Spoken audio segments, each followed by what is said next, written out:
ಏನೆಲ್ಲ ಕಾರಣಗಳಿಂದ ಇದು ಬರುತ್ತೆ ಅಂತ ಹೇಳ್ತೀರಾ? ಬಹಳ ಒಳ್ಳೆಯ ಪ್ರಶ್ನೆ. ಇದು ನನಗೆ ಬಹಳ ಬಹಳ ಪ್ರೀತಿಯ ವಿಷಯ. ಯಾಕಂದರೆ ನಾನು ಇದರ ವಿಷಯ ತುಂಬ ಬರೆದು ಸರ್ಕಾರದವರಿಗೆ ಬರೆದು ನಮ್ಮ ವಿದ್ಯಾಸಂಸ್ಥೆಗಳಿಗೆ ಬರೆದು ಏನೂ ಲಾಭ ಸಿಕ್ಕಲಿಲ್ಲ. ಇದಕ್ಕೆ ನಾನು ಹೇಳೋದು ಸ್ಕೂಲ್ ಬ್ಯಾಗ್ ಸಿಂಡ್ರೋಮ್ ಅಂತ.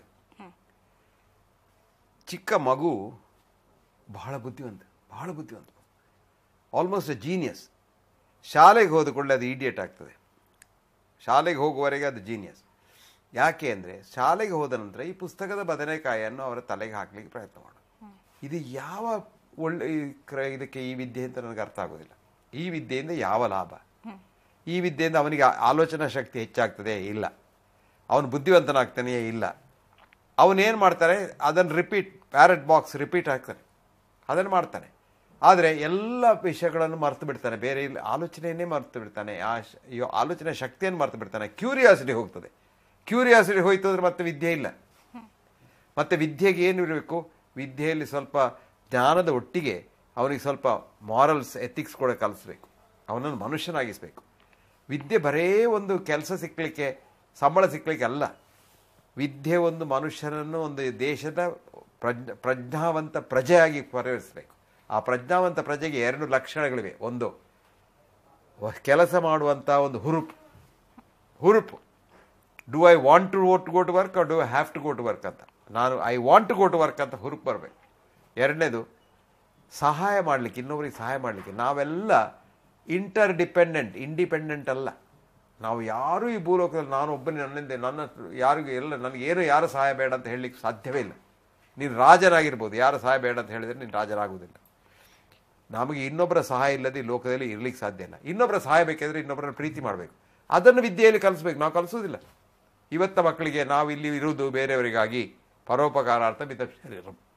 ನಮ್ಮ ದೇಹದ ಕಣಗಳು ಎಲ್ಲ ಕಣಗಳನ್ನು ಪ್ರೀತಿಸ್ತವೆ. ನಮ್ಮ ದೇಹದ ಕಣಗಳಿರುವ ಕಣಗಳೇ ಶಕ್ತಿಯೇ ಇನ್ನೊಬ್ಬರ ದೇಹದಲ್ಲಿರುವುದು. ಅವನ ಜಾತಿ ಬೇರೆ ಇರ್ಬೋದು, ಅವನ ಮತ ಬೇರೆ ಇರ್ಬೋದು, ಅವನ ಬಣ್ಣ ಬೇರೆ ಇರ್ಬೋದು, ಅವನ ಮಾತು ಬೇರೆ ಇರ್ಬೋದು, ಅವನ ಭಾಷೆ ಬೇರೆ ಇರ್ಬೋದು, ತೊಂದರೆ ಇಲ್ಲ. ಅವನು ನಮ್ಮವನೇ, ನಮ್ಮ ಅಣ್ಣನೇ, ನನ್ನ ತಮ್ಮನೇ, ಅಷ್ಟೇ, ಏನು ವ್ಯತ್ಯಾಸ ಇಲ್ಲ. ಇದನ್ನೆಲ್ಲ ನಾವು ಮಕ್ಕಳಿಗೆ ಕಲಿಸೋದೇ ಇಲ್ಲ. ಇಷ್ಟು ಪುಸ್ತಕಗಳನ್ನು ದಿವಸಾಗಲೂ ಬೆಳಿಗ್ಗೆ ಶಾಲೆಗೆ ಯಾಕೆ ಹೊತ್ತುಕೊಂಡು ಹೋಗಬಹುದು ಅಂತ ನನಗೆ ಅರ್ಥ ಆಗೋದಿಲ್ಲ. ಯಾರಾದರೂ ಇದಕ್ಕೊಂದು ನನಗೆ ಅರ್ಥ ಹೇಳಿದರೆ ನಾನು ಅವ್ರು ಹೇಳಿದಾಗ ಕೇಳ್ತೇನೆ. ಅದಲ್ಲ, ಪುಸ್ತಕದಲ್ಲಿದ್ದನ್ನೇ ಮಾಸ್ಟ್ರು ಕಲಿಸೋದಾದರೆ ಮಾಸ್ಟ್ರು ಯಾಕೆ? ಅವನು ಮನೇಲಿ ಕೂತ್ಕೊಂಡು ಪುಸ್ತಕ ಓದ್ಬೋದಲ್ವ? ಆ್ಯಕ್ಚುಲಿ ನನಗೆ ಮೊನ್ನೆ ಒಬ್ಬ ಹುಡುಗ ಬಂದ ಶಾಲೆಯಲ್ಲಿ, ನಾನು ಹೋದಾಗ. ಅವನು ಹೇಳಿದೆ, ಸರ್ ನನಗೆ ಈ ಶಾಲೆಯಲ್ಲಿ ಏನು ಕಲೀಲಿಲ್ಲ. ಯಾಕೆ ಅಂತ ಕೇಳಿದೆ ನಾನು. ಮಾಸ್ಟ್ರು ಕೂಡ ಪುಸ್ತಕದಲ್ಲಿದ್ದಾನೆ ಹೇಳಿಕೊಡ್ತಾರೆ. ಇದು ನಮ್ಮ ಕ್ರಮ. ನಾನು ಈಗಲೂ ನೆನಪುಂಟು, ನಾನು 62ನೇ ಇಸ್ವಿಯಲ್ಲಿ ಮೊದಲಿಗೆ ಮೆಡಿಕಲ್ ಕಾಲೇಜಲ್ಲಿ ಮಾಸ್ಟರ್ ಆದವಾಗ ಶುರುವಿನ ದಿವಸ ನನಗೊಂದು ಕ್ಲಾಸ್ ತೆಕ್ಕೊಳ್ಳಿಗಿತ್ತು, ವಾಟರ್ ಆ್ಯಂಡ್ ಇಲೆಕ್ಟ್ರೈಟ್ ಬ್ಯಾಲೆನ್ಸ್ ಅಂತ. ಇದು ಬಹಳ ಕಷ್ಟದ ಒಂದು ಸಬ್ಜೆಕ್ಟ್ ನಮ್ಮ ಮೆಡಿಸಿನಲ್ಲಿ. ನಾನೇ ಸ್ಟೂಡೆಂಟ್ ಆಗಿರೋ ನನಗೆ ಅರ್ಥ ಆಗಲಿಲ್ಲ. ಅದು ಹೇಗೆ ಈ ನೀರು ಮತ್ತು ಇಲೆಕ್ಟ್ರೈಟ್ಸ್ ದೇಹದ ಬೇರೆ ಬೇರೆ ಕಣಗಳಲ್ಲಿ ಹೊರಗೆ ಮತ್ತು ಹೊರಗೆ ಇದ್ದು, ನೀರಿನಲ್ಲೇ ನಮ್ಮ ದೇಹ ಇದ್ದು, ನಮ್ಮ ದೇಹದ ವೆಯ್ಟ್ ಸಾಧಾರಣ 75% ನೀರು, ನಮ್ಮ ಮಾಲಿಕ್ಯೂಲ್ಸ್ 98% ನೀರು.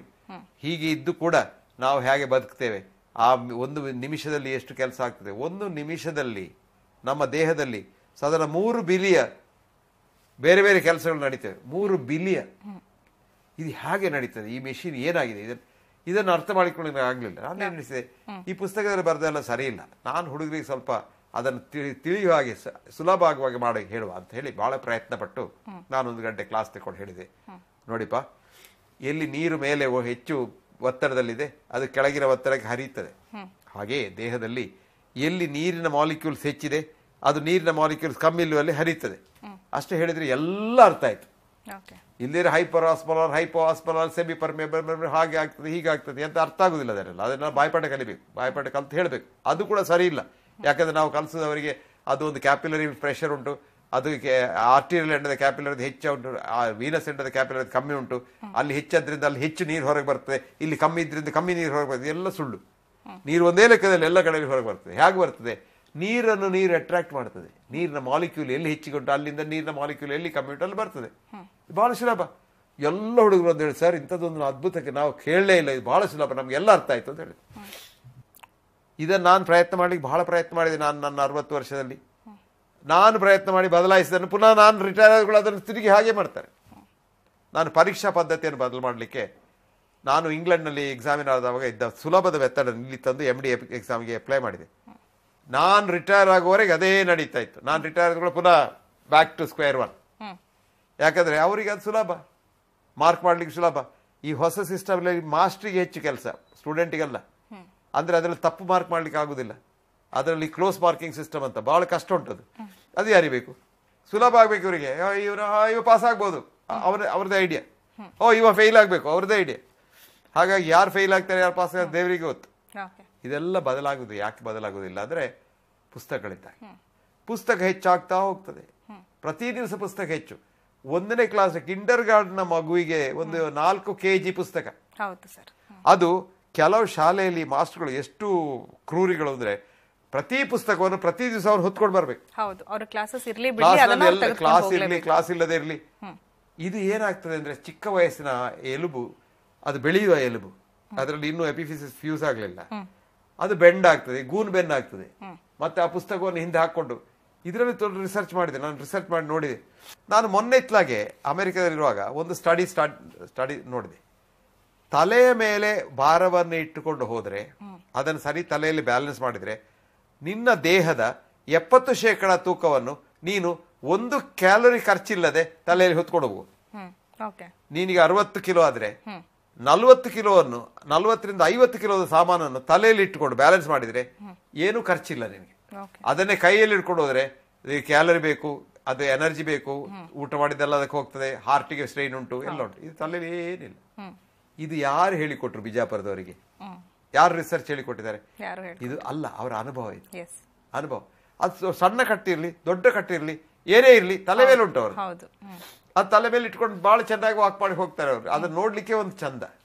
ನಮ್ಮ ಊರಿನಲ್ಲಿ ಮಾಡ್ತಾರೆ ಮೀನು ಮಾರುವವರು, ಮೀನು ಮಾರುವ ಹೆಂಗಸರು. ಮೀನು ಅಂದ್ರೆ ಅದು ಬಹಳ ಹೆವಿ ಉಂಟು, ನೀರುಂಟಲ್ವ, ಅವ್ರು ಎತ್ತಿ ತಲೆ ಮೇಲೆ ಒಮ್ಮೆ ಇಟ್ರೆ ಅದಕ್ಕೊಂದು ಅದು ತಲೆಗೆ ಅಡಿಗೆ ಒಂದು ಬ್ಯಾಲೆನ್ಸ್ ಇರ್ತಾರೆ.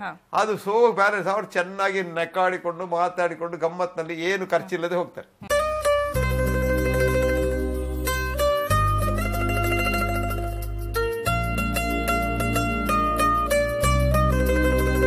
ಮಕ್ಕಳು ಇದಕ್ಕೆ ಕೊಂಡೋಗ್ಲೇಬೇಕು ಅಂತಾದ್ರೆ ಅದು ತಲೆಯಲ್ಲಿ ಇಟ್ಕೊಂಡು ಹೋಗ್ಬೇಕು. ಅವಾಗ ಅವ್ರಿಗೆ ಖರ್ಚಿಲ್ಲ, ಬೆನ್ನು ಬಗ್ಗೋದಿಲ್ಲ, ಬೆನ್ನು ನೋವು ಆಗುದಿಲ್ಲ, ಮತ್ತೆ ಎಲುಬು ಡಾಕ್ಟರ್ ಹತ್ರ ಹೋಗ್ಬೇಕು ಅಂತಿಲ್ಲ, ಕುತ್ತಿಗೆ ನೋವು ಆಗುದಿಲ್ಲ. ನಾನು ಯಾವಾಗ್ಲೂ ಹೇಳುದು, ಕುತ್ತಿಗೆ ನೋವು ಅಂತ ಬಂದ ಮಕ್ಕಳಿಗೆ ನಾನು ಹೇಳುದು, you don't have pain in the neck, you are a pain in the neck ಅಂತ. ಯಾಕೆ ಟೆನ್ಸ್ ಆಗ್ತಾರೆ ಮಕ್ಕಳು. ಶಾಲೆಗೆ ಹೋಗುದಾದ್ರೆ ಬೆಳಿಗ್ಗೆ ಟೆನ್ಷನ್, ಎಲ್ಲ ಮಸಲ್ ಫುಲ್ ಟೆನ್ಷನ್ ಅಲ್ಲಿ, ಅದ್ರ ಮೇಲೆ ಇದನ್ನು ಹಾಕಿತ್ತು. ಅದೇನಾಗ್ತದೆ, ಎಲುಬಿನ ಮೇಲೆ ಟೆನ್ಸ್ ಮಸಲ್ ಇದ್ರೆ ಬಾಣದಾಗ ಆಗ್ತದೆ. ಆ ಎಲುಬಿಗೆ ಒಂದು ಮಸಲ್ ಉಂಟು, ಅದು ಹೀಗೆ ಹಿಡಿದು ಎಲುಬನ್ನು ತುಂಡು ಮಾಡ್ಲಿಕ್ಕೆ ಪ್ರಯತ್ನ ಮಾಡ್ತದೆ. ಇಷ್ಟೆಲ್ಲ ಕಷ್ಟ ಯಾಕೆ? ಇದರಿಂದ ಏನ್ ಲಾಭ?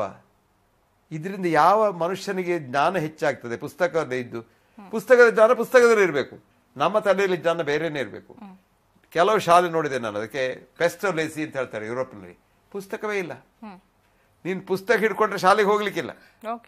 ಪುಸ್ತಕ ಬೇಕಿದ್ರೆ ಮನೇಲಿ ಓದ್ಬೋದು, ಲೈಬ್ರರಿ ಓದ್ಬೋದು. ಎಷ್ಟು ಪುಸ್ತಕ ಓದ್ಬೋದು? ಒಂದಲ್ಲ, ಒಂದು ವಿಷಯದ ಮೇಲೆ 10 ಪುಸ್ತಕ ಓದ್ಬೋದು. ಶಾಲೆಯಲ್ಲಿ ಮಾಸ್ಟರ್ ಏನು ಕಲಿಸಬೇಕು? ಮಗುವನ್ನು ಒಂದು ಮನುಷ್ಯ ಮಾಡುವಂತ ಪ್ರಕ್ರಿಯೆ ಆಗ್ಬೇಕಲ್ವಾ? ಅದಕ್ಕೆ ಈ ಪುಸ್ತಕ ಯಾಕೆ? ಮಗು ಹತ್ರ ಹೇಳುದು, ನೋಡಪ್ಪ ಇಂಥ ಪುಸ್ತಕ ಇಂಥ ಪೇಜಿನಿಂದ ಇಂಥ ಪೇಜಿವರೆಗೆ ಇವತ್ತು ಅದ್ರ ವಿಷಯ ತಿಳಿಸುವಾಗ ಅಲ್ಲಿ ಬೇಕಿದ್ರೆ ನಿಮಗೆ ಹೆಚ್ಚಿಗೆ ಉಂಟು, ಮನೇಲಿ ಹೋಗುವುದು, ಮುಗೀತು ಅಲ್ವಾ? ಪುಸ್ತಕ ಪರೀಕ್ಷೆಯಲ್ಲಿ ಕೂಡ ಪ್ರಶ್ನೆ ಏನು ಕೇಳಬೇಕು? ಮಂಗಳೂರಿನಿಂದ ಬೆಂಗಳೂರಿಗೆ ಎಷ್ಟು ಮೈಲ್ ದೂರ, ಅದು ಎಷ್ಟು, ಹಾಗೆ ಪ್ರಶ್ನೆ ಅಲ್ಲ. ಅದಕ್ಕೊಂದು, ನಿನಗೀಗ ಮಂಗಳೂರಿಂದ ಮೈಸೂರಿಗೆ ಹೋಗ್ಬೇಕಾದ್ರೆ ನೀನು ಏನ್ ಮಾಡ್ತೀಯಾ, ಹೇಗೆ ಹೋಗ್ಲಿ ಪ್ರಯತ್ನ ಮಾಡ್ತೀಯಾ ಅಂತ ಹೇಳಿದ್ರೆ ಅವನು ಆಲೋಚನೆ ಮಾಡ್ಬೇಕು.